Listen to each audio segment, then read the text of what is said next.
Je remercie à mon tour vivement le professeur Bodbon, l'Association française de psychiatrie, tout éduque Pascal Bouchard pour leur invitation, tout en protestant beaucoup de mon peu de compétences par rapport au sujet à traiter. Je veux dire aussi mon plaisir de retrouver une nouvelle fois, car nous sommes beaucoup rencontrés au cours des 20 ans écoulés. Philippe Mérieux, de qui j'avais beaucoup parlé dans un ouvrage paru il y a déjà 22 ans, sur un mode un peu polémique, mais en m'écartant soigneusement des caricatures finkielkrautiennes, ce qui m'avait valu d'ailleurs un petit blackout. Donc nous avons dialogué au fil des années de manière toujours extrêmement amicale et chaleureuse. Donc avec des positions sensiblement rapprochées autour d'un thème que je n'hésiterai pas ou d'une ligne que je n'hésiterai pas à qualifier d'humaniste. Donc je dois tout de même protester d'emblée de mon défaut de compétence s'agissant de l'état des lieux, des rapports entre pédagogie et troubles des apprentissages. Je ne suis ni un spécialiste, ni du reste un homme de terrain. J'ai fait, sinon consacre quelques instants à l'évocation de son propre parcours. J'ai fait toute ma carrière pratiquement à l'université et je n'ai abordé les questions d'éducation qu'en généraliste. Les problèmes généraux de l'éducation, la culture scolaire, l'autorité pédagogique, le problème de l'école juste, mais aussi d'abord les finalités de culture que se donne le système éducatif. Et mon problème a toujours été, j'ai toujours cherché à insister sur le rapport entre les divers dysfonctionnements, les divers types de dysfonctionnements que l'on observe au sein de ce qu'il est convenu d'appeler le système éducatif, et sans doute les troubles de l'apprentissage en font partie, et la sorte d'incertitude qui est celle des agents et des responsables du système éducatif en question, s'agissant des finalités même de l'école. J'y reviendrai sans doute pour finir. Donc, à quelles conditions le dialogue entre les sciences de la cognition et l'école peut-il être fructueux ? Ça n'est pas un intitulé dont je me sente responsable. On peut s'interroger d'ailleurs sur la nature de ce dialogue. Ce qui est certain, c'est que autant il est utile que les enseignants et les responsables pédagogiques soient tenus informés des avancées des sciences de la cognition, autant il est indispensable que les spécialistes des sciences de la cognition écoutent leurs témoignages, et bien entendu aucun pilotage doctrinal n'est en la matière supportable. J'aurais quelque chose une remarque à faire sur le simple intitulé de la question: comment les enfants réussissent ou échouent à apprendre aujourd'hui. Réussir ou échouer à apprendre, à quelles conditions cette formule s'entend-elle? Mon sentiment, peut-être qui sera contredit par les spécialistes des troubles de l'apprentissage, sera que là où le désir d'apprendre est constitué, théoriquement, on apprend. Le désir d'apprendre coïncidant avec l'intérêt marqué ou l'attention effectivement consacrée aux objets de cet apprendre. La question n'a guère de sens, me semble-t-il, et comme l'indiquait Philippe Mérieux, que pour autant que l'apprendre est demandé, prescrit, sans être, à proprement parler, endossé comme tâche par le sujet à qui cette prescription s'adresse. Je voudrais apprendre mais je n'y arrive pas. Je voudrais apprendre mais je n'y arrive pas est une déclaration possible, mais elle suppose une relation indirecte et médiée à ce qu'il s'agit d'apprendre. Elle s'adresse, donc cette déclaration, à qui demande qu'on apprenne. Et la question est donc, comment les enfants réussissent-ils ou échouent-ils dans les tâches d'apprentissage? Et ce mot apprentissage est toujours un peu mal commode, j'y reviendrai peut-être. Comment les enfants réussissent-ils ou échouent-ils dans les tâches d'apprentissage qu'on leur demande, qu'on leur prescrit, qu'on leur assigne, pour reprendre le mot de Philippe. C'est alors qu'il faut parler de résistance, d'inhibition, et le cas échéant de diverses sortes de troubles. Maintenant, pour les résistances, inhibitions et troubles divers auxquels nous pouvons avoir affaire, nous avons affaire à de multiples cas de figure et à de multiples facteurs. Rapidement, premièrement, l'élève éprouve de manière générale, je dénombre les cas, l'élève éprouve de manière générale des difficultés d'attention et de concentration indépendamment même du cadre scolaire.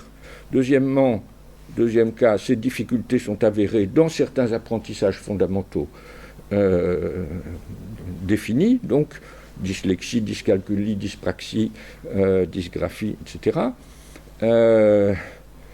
Troisièmement, l'environnement scolaire est défavorable à la concentration et au travail, cela arrive. Quatrièmement, les personnes en charge de l'enseignement sont antipathiques à l'élève pour des raisons qui peuvent varier. Cinquièmement, l'élève a contracté une aversion particulière pour la matière enseignée, cela arrive. Sixièmement, il n'y a pour lui aucune évidence qu'il soit utile ou nécessaire d'apprendre ce qui est demandé, cela arrive aussi. Septièmement, les choses qu'il est question d'apprendre sont présentées ou données à apprendre de manière inadéquate, et cela s'entend à la fois pour le discours que tient l'enseignant, pour les exercices prescrits, ou éventuellement pour l'organisation même de la classe. Cela arrive aussi. Donc certaines de ces conditions relèvent de la pédopsychiatrie, certaines peuvent être éclairées par la sociologie, certaines sont proprement affaires de pédagogie et de didactique. Quant à la contribution des sciences de la cognition, où la placer, sans aucun doute, selon les spécialités internes à ces sciences en divers points, elles contribueront à affiner le diagnostic dans les cas de difficultés d'attention, de concentration, difficultés avérées dans certains apprentissages fondamentaux. Elles ont des observations à fournir, indiscutablement, sur les méthodes d'enseignement. J'ai tâché n'ayant jamais spécifiquement étudié ce sujet, j'ai tâché de m'informer un peu plus avant sur ces contributions. J'ai consulté notamment dans le volume La cognition dans le volume sur la cognition, oui c'est ça, du neurone à la société,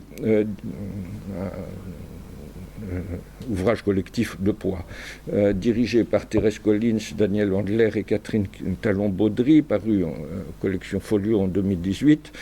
J'ai consulté la section sur le tournant cognitif de l'éducation, due à Daniel Handler et Elsa Paschinelli. Ces quelques pages partent de la formule de William James, selon laquelle la psychologie est une science, la pédagogie un art. Il n'existe donc pas de voie menant directement de la première à la seconde. Et les auteurs tâchent de montrer comment, malgré tout, le chemin a été ou est en train d'être tracé. Ils évoquent les progrès de la psychologie scientifique avec Piaget, de la didactique des disciplines, l'émergence des sciences cognitives elles-mêmes qui prennent en compte les dimensions, qui ne sont pas sans prendre en compte les dimensions sociales, politiques et culturelles de l'éducation. Les conditions générales, estiment-ils, sont donc réunies pour des échanges fructueux entre sciences cognitives et éducation, échanges dûment bilatéraux, car le monde de l'éducation lui-même a beaucoup à apporter, souligne-t-il, à celui des laboratoires. L'apport des sciences cognitives sera particulièrement, en dirigeant l'attention vers les processus cognitifs à l'œuvre dans l'activité pédagogique, de compléter et corriger les idées intuitives généralement floues que nous avons sur ce que sont ces processus et la manière dont ils conditionnent les apprentissages chez les apprenants. Et cet examen inclut à titre d'objet ce qui se passe dans la tête même de l'enseignant. Le bénéfice est donc la correction d'un certain nombre de biais assez ordinaires en pédagogie et une contribution positive aux méthodes pédagogiques, les sciences cognitives mettant en évidence des contraintes précises, disent-ils, en matière d'acquisition des concepts, de mémorisation à long terme, d'attention, de charge cognitive, mais prenant en compte également la motivation, l'image de soi, la métacognition et les théories spontanées de l'intelligence. En cela, il s'agit moins, ajoute-t-il, de dicter les programmes que d'indiquer les écueils recouverts et de suggérer les itinéraires les moins dangereux. Enfin, il y a bien sûr les applications directes qui concernent les apprentissages fondamentaux, lecture, écriture, numération. Avec des prescriptions qui s'appliquent en tout ceci à plusieurs populations, enfants neurotypiques en situation normale, en situation de décrochage, et enfants dyslexie, dyscalculie, etc., mais aussi différentes formes d'autisme, appelant des stratégies pédagogiques adaptées, learning disability, diffuse ou spécifique, syndrome déficitaire de l'attention avec ou sans hyperactivité. D'autre part, enfin, les sciences cognitives contribueront à la conception d'outils numériques, tant pour les apprenants typiques, normaux, que pour les déficients sensoriels, moteurs et cognitifs. Alors tout cela semble assez raisonnable. La question est celle de la mesure dans laquelle cet apport de compétences spécifiques des sciences cognitives peut se traduire dans le concret des pratiques éducatives.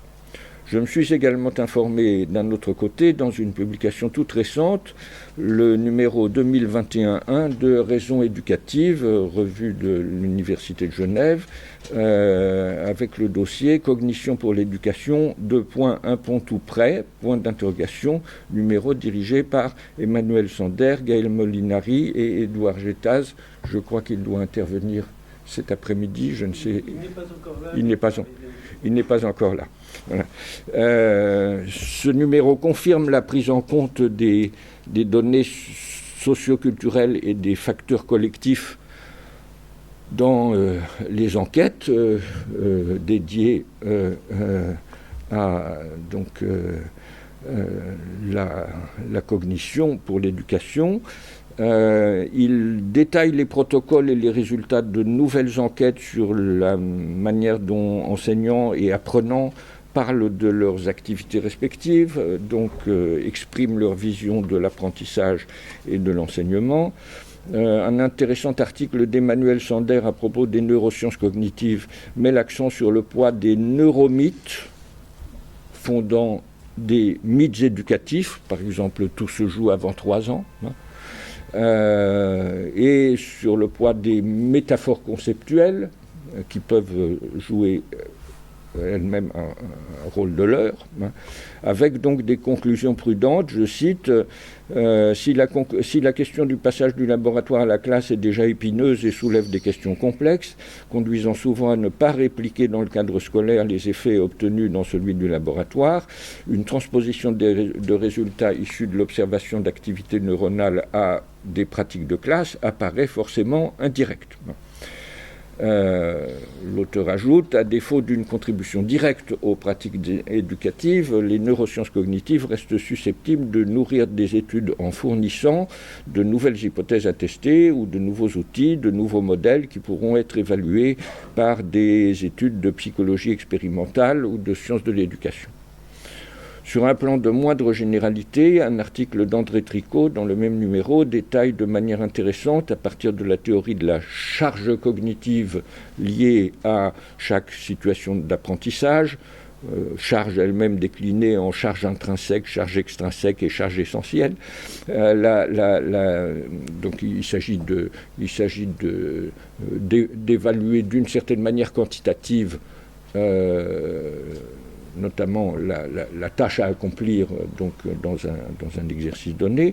Donc cet article détaille la gradation à établir selon la situation des élèves, selon la situation de départ des élèves, dans les exercices proposés sur un seul objet géométrique élémentaire, les angles d'un triangle. Bon, ce n'est sans doute pas d'hier qu'on se livre à ce genre d'exercice, mais l'analyse est assez détaillée. J'ai été, je dois le dire, plus perplexe à la lecture de l'article signé par Sylvie Richard, Philippe Gay et Édouard Jantaz sur les compétences émotionnelles et l'intérêt et les moyens d'en soutenir le développement chez les élèves âgés de 4 à 7 ans, le terme de compétences émotionnelles se rapportant à la manière dont les individus, élèves ou enseignants, perçoivent, expriment et écoutent les émotions, utilisent les émotions pour faciliter la pensée, comprennent et gèrent leurs propres émotions ainsi que celles d'autrui. Et les auteurs écrivent ici, ces compétences représentent un ensemble de ressources efficaces et fonctionnelles permettant de nous adapter à l'environnement. Elles sont donc essentielles au développement psychologique de l'élève et doivent faire l'objet d'un enseignement. Alors je m'interroge sur cette notion de compétence émotionnelle qui suppose une sorte de gestion éventuellement extrêmement précoce de ses propres émotions, donc une sorte de métacognition concernant ses propres affects, compétence émotionnelle qui serait à mettre en relation avec les compétences cognitives et sur une sorte d'égalité de plan. Et je m'interroge sur l'enseignement dont ces compétences émotionnelles pourraient faire l'objet, y compris donc à propos s'agissant de jeunes enfants. Il me semble qu'on va ici bien vite, au-delà de l'évidence qui est l'intérêt d'une maîtrise de ses propres affects pour affronter toutes sortes de situations scolaires et sociales, donc le bénéfice général de la maîtrise des affects et le bénéfice donc d'une verbalisation qu'il s'agit bien évidemment d'encourager chez les enfants plutôt que l'inhibition dans la déclaration. Mais la question est de savoir si le mot de compétence est bien à sa place et ce qu'il s'agit précisément d'enseigner. Dans l'ensemble, ce que j'ai pu lire frappe par un haut niveau de technicité qui, tout de même traditionnellement, fait problème sous 2 ou 3 rapports. Il y a le problème des fondements, c'est-à-dire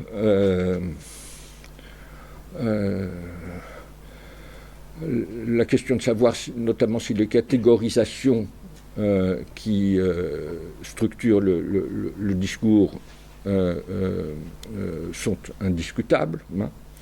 Il est évident que, s'agissant des neurosciences, on a base observationnelle et des concepts empiriques qui sont suffisamment solides. S'agissant d'une problématisation des compétences émotionnelles, la chose me semble moins assurée. Il y a le problème des conditions dans lesquelles ces approches très techniques peuvent être assimilées par les enseignants, qui en règle générale sont en charge de savoir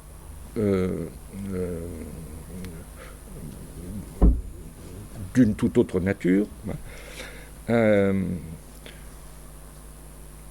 Et il y a le problème de la manière dont, enfin, il y a le problème du phénomène éventuellement parasitaire, d'une sorte de transfusion indue de la technicité de ces problématiques dans le discours même de l'enseignant en situation.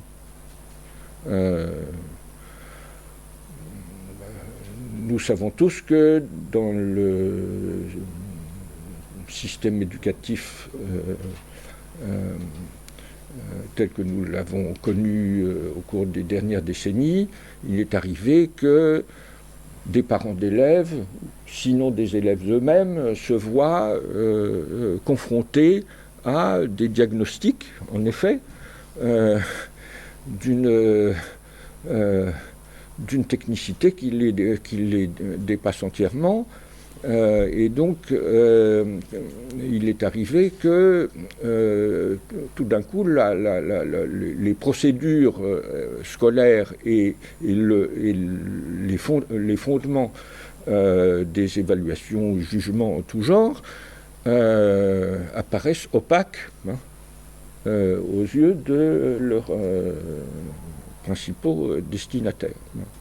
Et ce phénomène fait sans doute partie des facteurs d'inhibition s'agissant des apprentissages. Et on peut se demander si un usage indiscret, je pense que je rejoins Philippe sur ce sujet, entre autres, on peut se demander si un usage indiscret des théories et des vocabulaires techniques élaborés dans les laboratoires n'est pas à cet égard un facteur donc négatif. D'une manière générale, un certain expansionnisme est de longue date de la part des sciences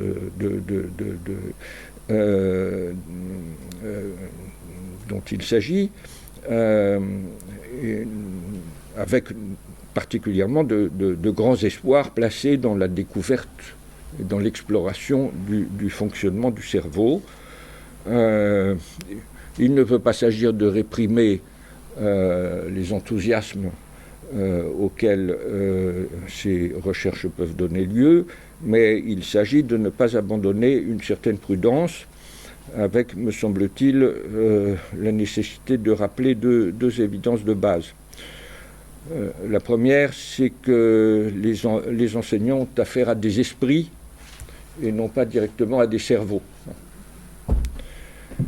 Cela veut dire qu'ils doivent délivrer une parole à ces esprits plutôt que se livrer à un guidage de nature procédurale.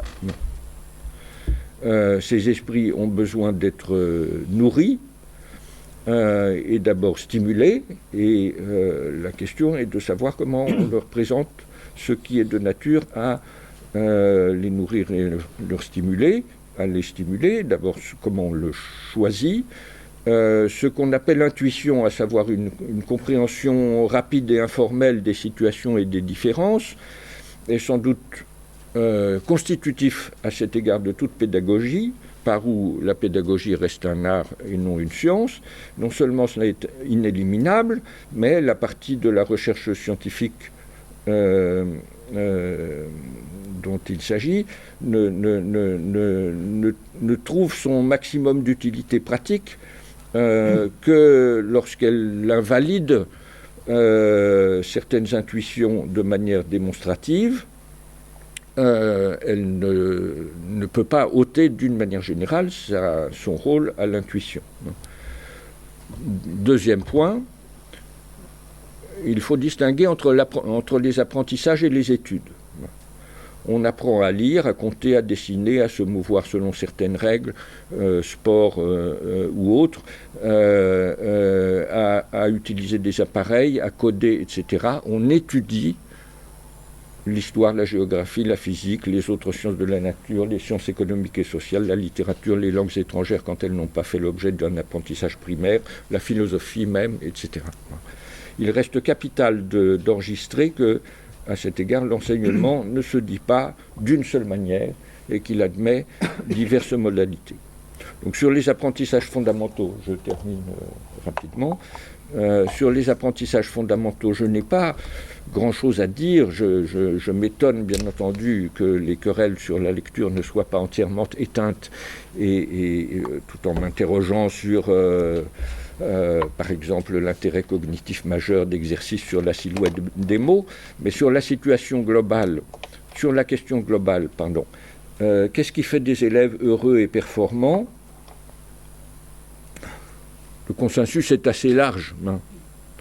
Les soins primaires assurés, une atmosphère harmonieuse et fluide dans la communication sensorielle et verbale, des stimulations cognitives, langagières, esthétiques précoces, soutenues et diversifiées, l'apprentissage précoce de techniques manuelles incluant la pratique des arts. En général, les jeunes musiciens classiques sont de bons élèves.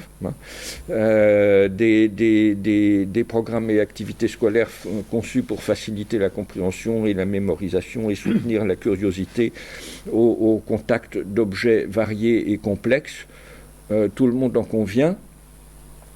Et le problème majeur et socio-culturel, je dirais même sociopolitique, comment traiter les inégalités d'environnement liées aux inégalités matérielles et aux différences de culture d'origine.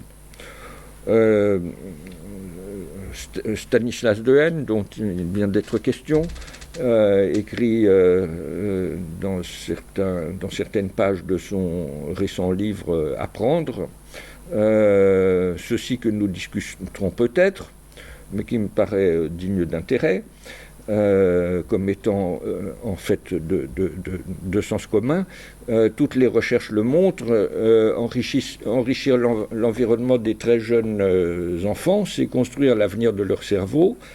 L'enfant de 4 ans à qui ses parents lisent tous les jours une histoire montre en imagerie cérébrale des activations supérieures à celles des autres bambins dans les réseaux cérébraux du langage parlé, les régions mêmes qui lui permettront plus tard de comprendre des pensées complexes. Enfin, on peut se demander si cette compréhension n'est pas elle-même relative, précoce.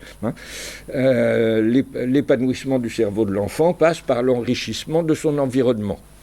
C'est la vérité de base.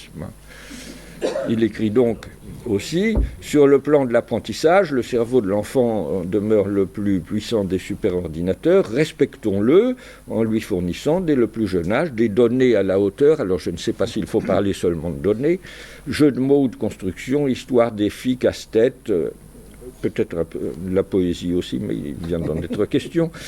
Parlons-lui avec sérieux, répondons à ses questions, même les plus ardues, sans hésiter à employer un vocabulaire élaboré.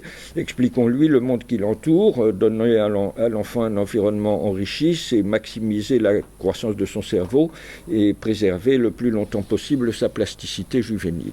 Ceci est de sens commun, me semble-t-il. Le principe d'engagement actif, écrit encore Dehaene, énonce qu'il est crucial que l'étudiant, ou l'apprenant, ou l'élève, soit motivé, actif, engagé dans l'apprentissage, mais cela ne signifie en rien qu'il doive être laissé à lui-même.